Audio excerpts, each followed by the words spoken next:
नमस्ते साथियों, इस वीडियो में आप सभी का स्वागत है। और आज की इस वीडियो में हम बात करने वाले हैं कि बीकॉम के बाद एलएलबी कितने साल का होता है, इसके बारे में।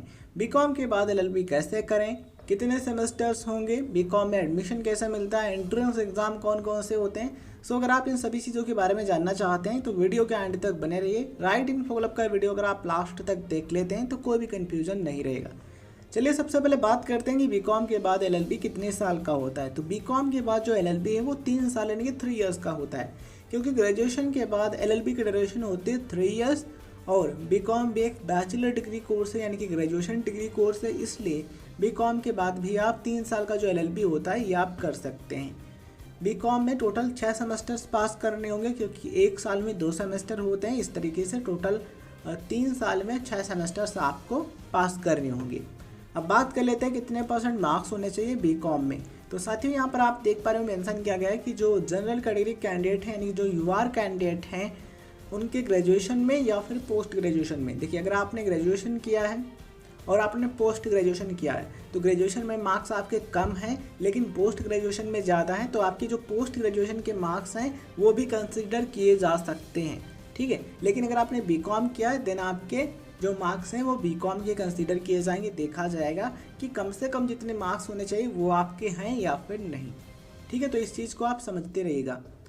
तो जनरल कैटेगरी कैंडिडेट हैं तो आपके ग्रेजुएशन में कम से कम 50% मार्क्स होने ज़रूरी हैं, और आपने किसी भी मान्यता प्राप्त यूनिवर्सिटी से या फिर कॉलेज से डिग्री की है, बीकॉम किया है, देन आप अप्लाई कर सकते हैं। वहीं अगर हम बात करें अदर बैकवर्ड क्लासेस कैंडिडेट्स की, यानी कि जो ओबीसी कैटेगरी कैंडिडेट हैं उनके लिए, तो उनके लिए ग्रेजुएशन में कम से कम 45% यानी कि 45% मार्क्स होने ज़रूरी हैं।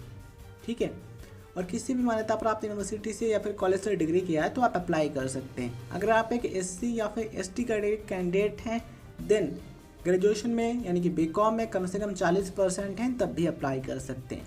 तो मिनिमम इतने % मार्क्स होने ज़रूरी है। अब बात करते हैं कि एडमिशन कैसे मिलता है। तो अधिकतर कॉलेजेस या फिर जो यूनिवर्सिटीज़ हैं वो सबसे पहले एंट्रेंस एग्ज़ाम कराते हैं और एंट्रेंस एग्ज़ाम के आधार पर ही एडमिशन देती हैं। कुछ प्राइवेट कॉलेजेस हो सकते हैं जिनमें आपको जो डायरेक्ट एडमिशन का प्रोसेस होता है उसके थ्रू एडमिशन मिल सकता हो या फिर मेरिट बेस पर, बट अधिकतर या फिर बढ़िया कॉलेज या फिर यूनिवर्सिटी में एडमिशन लेना है देन आपको एंट्रेंस एग्ज़ाम यानी प्रवेश परीक्षा देनी होगी। प्रवेश परीक्षा के आधार पर ही एडमिशन मिलेगा।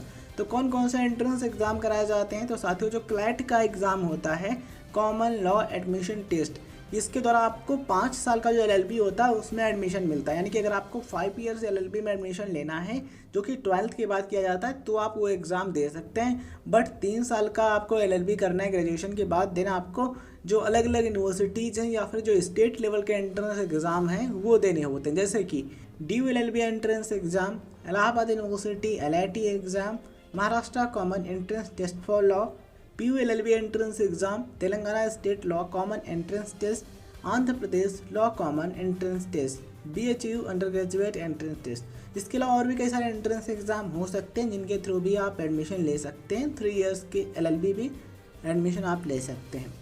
ठीक है, तो ये रहता है एडमिशन का प्रोसेस। अब आपको देखना है कि जो मिनिमम % हमने आपको बताया ये आपका ग्रेजुएशन में है या फिर नहीं। अगर ये जो मिनिमम % हमने आपको बताया है तो ये अगर आपका है देन आप एडमिशन के अप्लाई कर सकते हैं। अगर कम % है यानी कि एटलीस्ट पासिंग मार्क्स ही हैं, मतलब ये जो % यहाँ पर बताया गया है उतना नहीं है, देन आप क्या कर सकते हैं, आप MCOM कर सकते हैं। MCOM में अगर आपको एडमिशन मिल जाए तो MCOM कर लीजिए, और MCOM में आप अच्छे नंबर लाने का प्रयास कीजिए। तो MCOM के आधार पर भी आप 3 साल का जो LLB होता है उसमें एडमिशन ले सकते हैं।